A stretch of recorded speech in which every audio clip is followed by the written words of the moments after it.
Investiture of the Gods, Chapter 83. The sources, they make it really clear this is all, well, it's pretty much predetermined. It's driven by this concept of having fate, or yuan, with the other side. Ah, right. The yuan. The opening poem of the chapter basically sets the whole tone. It says, anyone who enters this killing tribulation, the shaji, is destined to shed their skin to ogu and end up, covered in fur and wearing horns. They lose their cultivated identity forever. Okay, so let's unpack this. Where does this whole spiritual demotion begin? I think the precedent gets set pretty early by Zunti Darin from the Western teaching. It does. He basically starts the collection with Wu Yunxian, the Cloud Immortal. And Wu Yunxian is a big deal, right? He's not some minor character. Oh, he's a formidable figure. But his capture is so swift. It's almost strangely clinical. Zunti Darin isn't even part of the main group. He sort of operates on the side. And he just tells his attendant, the Water and Fire Youth, to use a specific artifact. The 6 roots of purity bamboo. That's the one. Wait, okay. A bamboo stick. How does a seemingly simple bamboo artifact take down an immortal who's been cultivating for thousands of years? Does the text suggest that the tool's power is maybe less important than that predetermined fate you mentioned, the yuan? It absolutely suggests fate trumps power here. The artifact is just the catalyst. The text says the bamboo shines with this infinite light. It wraps around Wu Yunxian, and the moment Zunti says, reveal your true form, Wu Yunxian just shakes his head once. Boom. And instantly transforms into a magnificent gold-bearded Ao, a massive sort of turtlefish creature. He literally sheds his skin, just like the prophecy said. And the repurposing, the new job, that happens right away. Completely immediate. The Water and Fire Youth just jumps on the Ao's back and they're gone. Whisked away to the Western Eight Virtues Pond for a life that's described as, and this is a great euphemism, leisure and bliss. Leisure and bliss, right, Yeah. Surrounded by gold lotuses. Meanwhile, his teacher, Tongtian Jiaozu, is watching this, and he's just enraged. He sees it as theft. But Zunti just doubles down on the insult.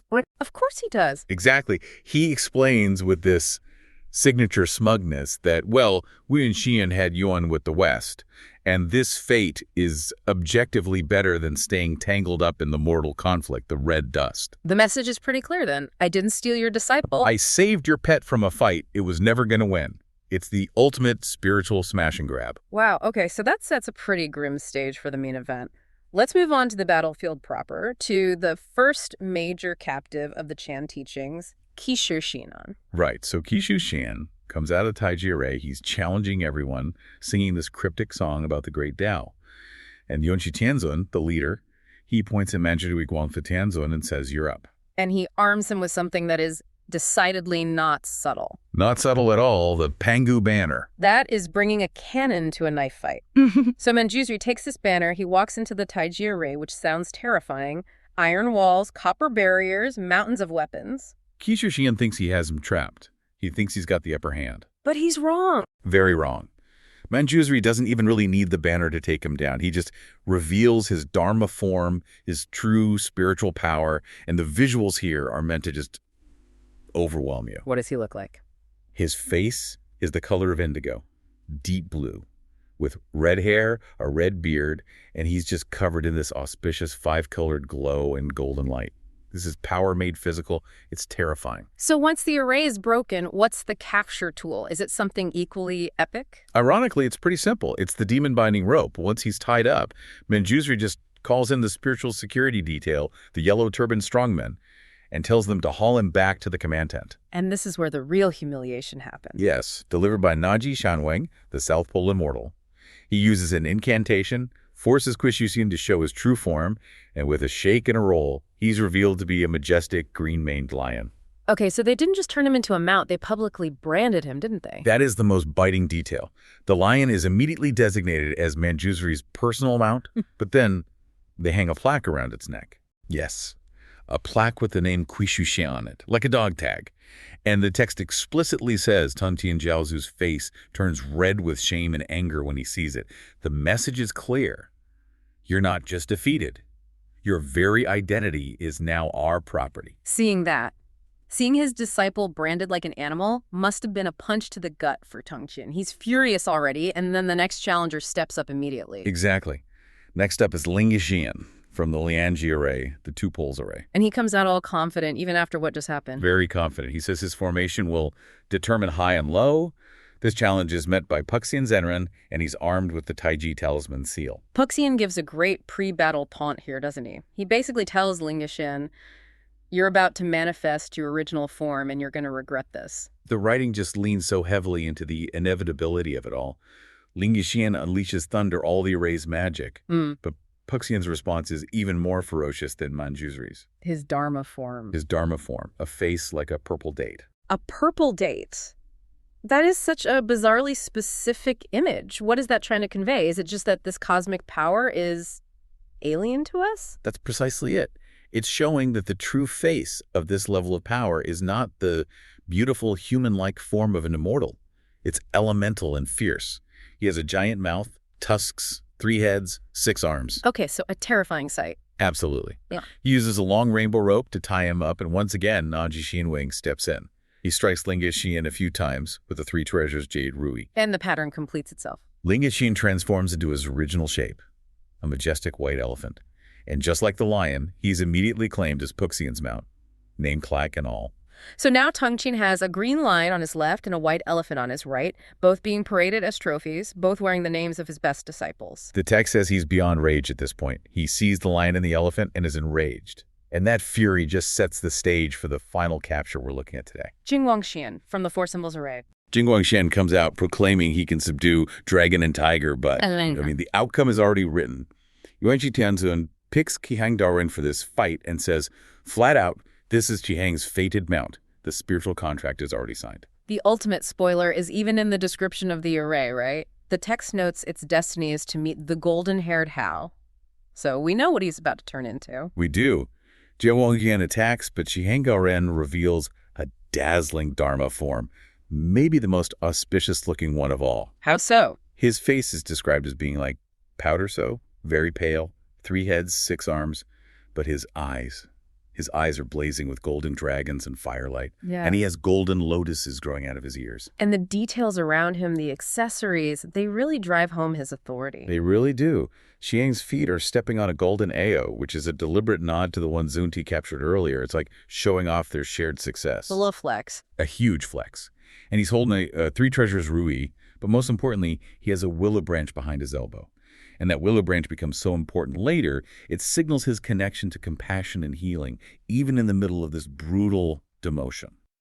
The defeat of the disciple Jin Guangxian, it feels less like a fight and more like a hostile corporate takeover. It really does. What's so remarkable about his defeat is the lack of a real struggle against these high-level disciples. The source even notes he's momentarily stunned. He actually marvels at their superior different aura just before he tries to run. But he doesn't get far. Yeah. Qihang Daoren, a key Chanjiao disciple, she doesn't even engage him directly. It's all overwhelming mystical force.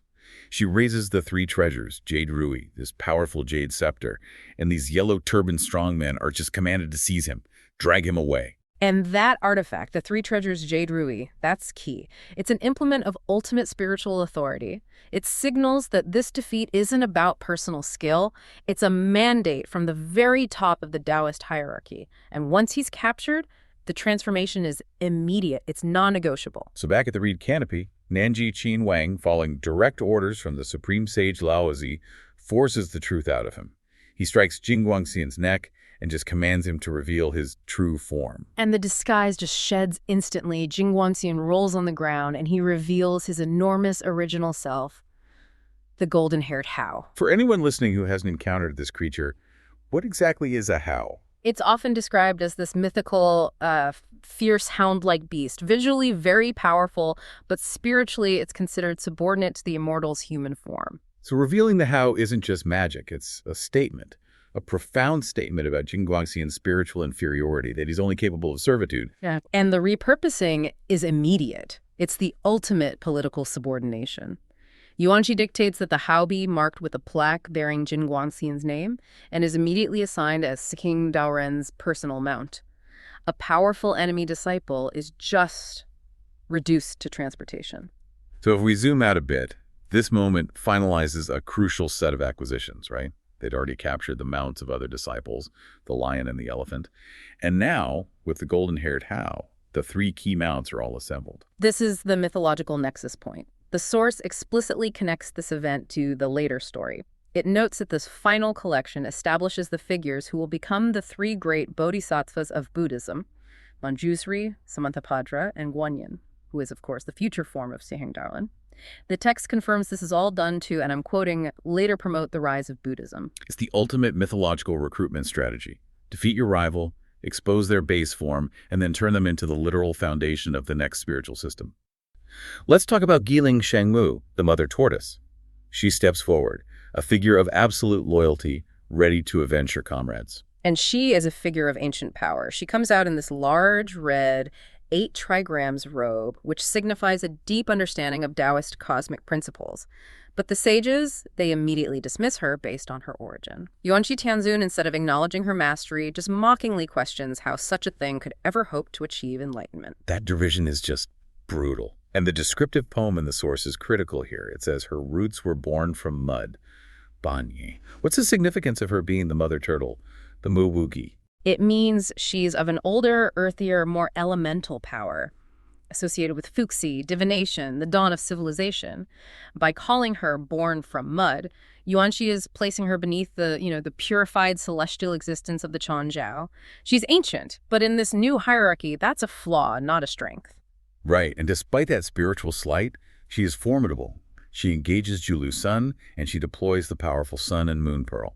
This is a serious weapon, and yet Juli's son immediately turns and retreats. Why? Why is he running? He isn't running. He's fulfilling prophecy. Julu's son is explicitly named a guest with destiny in the West. He's destined to join the Western teachings, and he knows that defeating Giling Shengmu would just incur this huge, unnecessary karmic debt. So he strategically retreats westward, and in doing so, he draws her straight toward the real power in the West. Which brings us to Jiejiao Daoren, one of the supreme leaders of the Western teachings. Exactly. Jiejiao arrives to protect his future flock, so to speak. The mother turtle attacks him with her pearl, but he doesn't fight back with force. He uses an aura, a white halo, which magically produces a protective green lotus. The pearl is instantly harmless. A green lotus. Why a green lotus specifically? The lotus is such a powerful symbol in Buddhism, purity rising from the mud.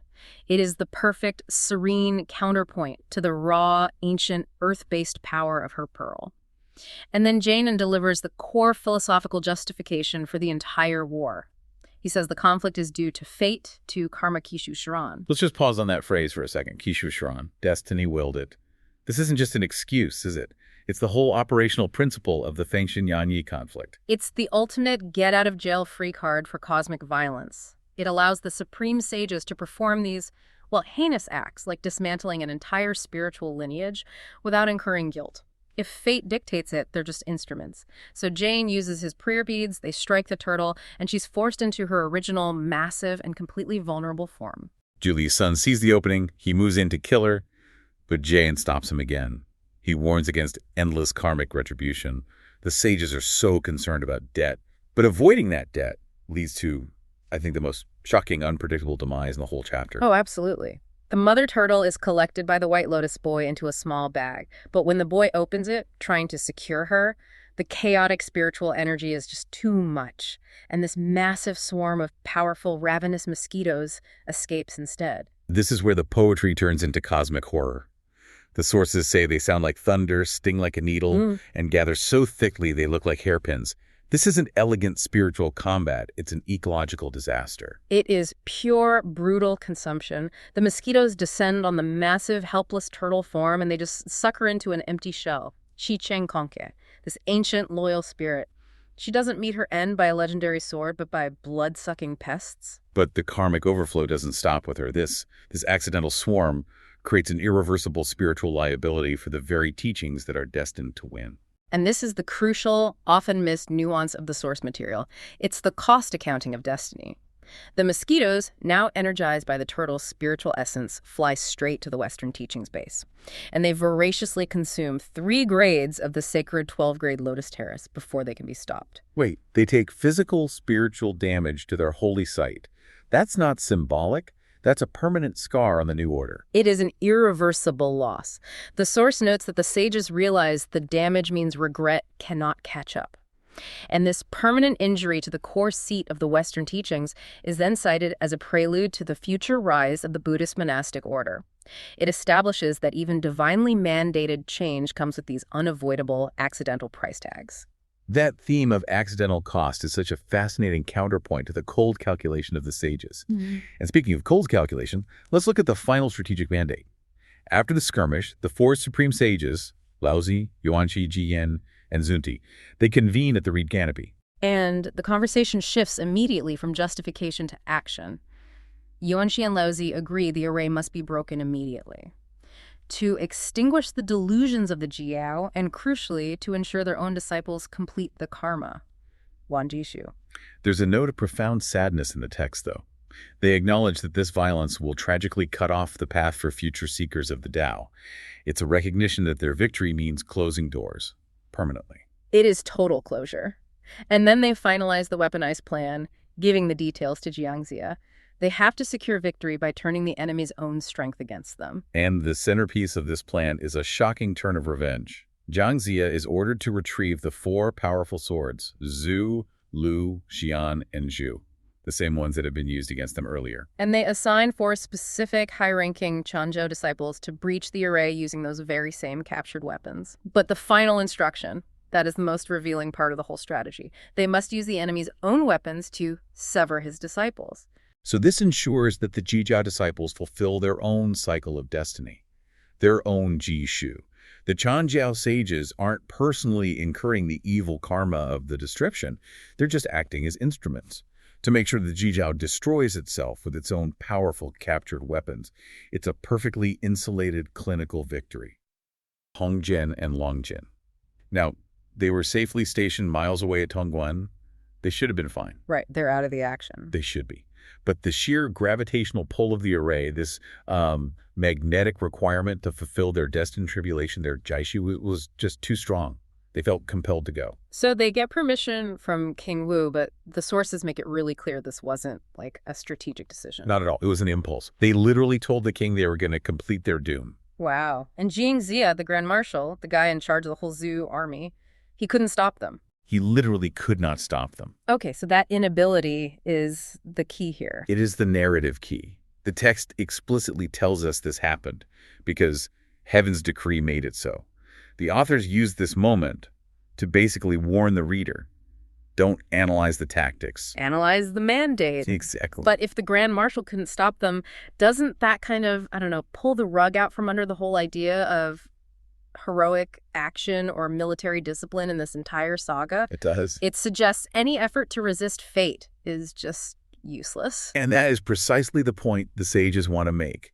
So their unconstrained charge into the array brings them straight into total chaos. And Longji, she's a Yaoqi fairy, right? She's got some powerful tools. She does. She draws her white light sword, which is this beautiful treasure from the Jade Pond, and she actually manages to wound several enemy immortals. So she has some initial success. For a moment, yeah. Oh. But that success is very short-lived. This chaos brings her face-to-face with one of the enemy's most powerful commanders, Jinling Shengmu, The Golden Spirit, Holy Mother. riding her 7-fragrant chariot. And the duel is, well, it's over before it even begins. That fast. That fast. Yeah. Jinling Shengmu immediately produces the 4-faced pagoda. Longjiao, she doesn't recognize the power of the supreme treasure. She can't dodge it, and it strikes her instantly. Kills her. Wow, killed instantly. That is a shockingly brutal end for someone of her status or celestial birth. And then what about her husband, Hongjin? He tries to avenge her. He does. He shouts his grief, his fury, and he just rushes in, attempting the impossible. But Jinling Shengmu simply uses her other treasure, the dragon dagger, strikes him down, and he dies immediately. Just like that. Both of them. Both of them gone in a flash. It's the ultimate undoing of a couple who found love, only for that love to lead them into this shared, inescapable doom. And what's really fascinating is the reaction from the top, from the sages. Yeah. Yuanxi is watching this, and he comments to the Western sages that, even Longji, the daughter of the Jade Pond Golden Mother, couldn't escape. Right. He basically says her death confirms that inevitable fate is at work, and it's completely beyond individual power. Even for a celestial princess. Even for her. Yeah. Both their souls go straight to the platform of investiture. And this tragic end, it just sets this chilling precedent. High status, powerful magic. None of it matters. None of it matters if fate has written your name down. Okay, let's shift from that personal tragedy to the grand strategy. This wave of death happens right before the main event, the big confrontation with Laozi, Yuan Shi, and the two Western Taoists. Yes, and Tongtian, seeing his forces starting to crumble, decides it's time to deploy a secret weapon. The Six Souls banner. The mighty Six Souls banner, yes. Mhm. This is supposed to be the ultimate trump card. It's a weapon designed to target and neutralize the highest sages themselves. So he gives this crucial task to his disciple, Cheng-Er Ding Wangxian, the long-eared immortal. He does, but there's a problem. The disciple gets cold feet. He gets cold feet before he even acts. He starts looking at the opposition, reflecting on their caliber. And what strikes me here is that his doubt isn't about their magical power. Right, it's about their moral foundation. He notes the high virtue and integrity, the Dao de Xixi of Yuan Shi's disciples. That moral quality is the first crack in Tongtian's entire plan.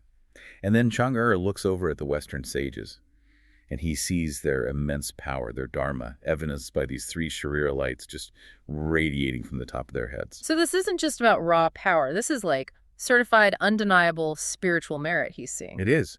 And that recognition of the enemy's superior spiritual quality causes him to feel what the text calls 3 parts retreat. He's already 30% defeated in his own mind. Exactly. He's defeated simply by acknowledging the quality of the other side. And this tells us everything. The battle is lost before the array is even fully activated. So Tongtian is surrounded by disciples who are either destined to die, like we just saw, or are internally compromised, like Chang'er. Absolutely. This fragility, this internal weakness, it forces him to pivot. He has to go for sheer, overwhelming spectacle. Which brings us to the Grand Muster. Sensing that his core disciples are faltering, Tongtian starts drawing out 28 specific Taoists from the array. And he organizes them into this massive, formal, and frankly terrifying cosmic deployment. The 28 lunar mansions. This is a spectacle designed to intimidate the heavens. Its organization is a last resort. He starts grouping them by element and celestial function. First, you see a group come out under a blue flag, representing wood. They're dressed in silk sashes and robes. And these are the ones destined to become cosmic beasts, like the hornwood dragon and the stridewood wolf. That's them. And then right after them, you get the ferocious red flag group for fire. The tail fire tiger, the wing fire snake. All these fiery creatures. But then the white flag appears, representing metal, and this is where it gets interesting. What happens with them? The white flag group is where the sages first register this genuine philosophical disgust. These 4 are wearing these great white robes, and the sages instantly note their vicious appearance and their evil atmosphere. So these are not noble warriors? Not at all. They're the ones destined to become the dipper metal ox and the neck metal dragon. So you have this mix, you see.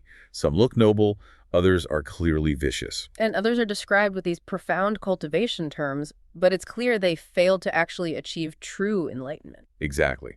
They appear in 7 groups in total, all drawn out by different banners: water, soil, the sun constellations, and the moon constellations. And together, they create this overwhelmingly powerful display. It's a physical manifestation of cosmic organization. It must have been teeming with ki, with danger, with military precision. Staggering military spectacle. Tongtian has deployed 28 powerful practitioners and organized them into a cosmological killing machine. But and here is the central contradiction. The sages are not impressed. Not at all. Not even a little bit. Despite this enormous force, Yuan Shi and Laozi repeatedly just dismiss them with utter contempt. They just look at these 28 Taoists and deliver what is basically the key philosophical verdict of this whole conflict. They do. They declare that these recruits have the name of an immortal, but not the bones of an immortal. What does that phrase really tell us about their ultimate fate?